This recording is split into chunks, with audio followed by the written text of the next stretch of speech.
Hey guys, welcome back to Cryptology. In today's episode, we're going to show you how to buy the legendary Save the World token. With every transaction, 2% is given back to you, and another 4% is given back to charities and nonprofits. So I think it's worth a look. Let's get into it. So first of all, in your MetaMask wallet, ensure you have an adequate amount of BNB. If you don't know how to add BNB to your MetaMask, I have another video that shows you how to do so. That'll be in the top right corner. Then go and make sure that you're connected to BSC mainnet or smart chain. I have a video for that too. Then you go up to your hamburger button in the top left corner, go to browser, then type in exchange.pancakeswap.com. You should get to this screen.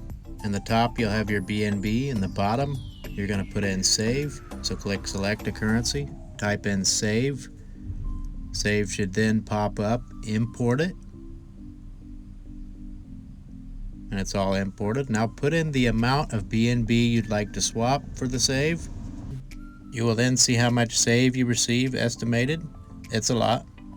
Then you'll see this little adjustment button in the top right corner. Click that.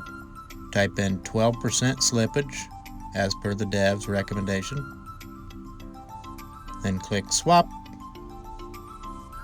Confirm swap. Then you're going to look at your gas fees. You can check those out here. Confirm. Transaction submitted. Now you can add save to MetaMask manually, so your token pops up in your wallet. Close it. And now the transaction's complete. Now you can go over and look in your wallet to ensure your saved tokens have arrived. And that, my friends, is how you save the world, one token at a time. If you like this video, give me a big thumbs up, subscribe to the channel, and have a wonderful day.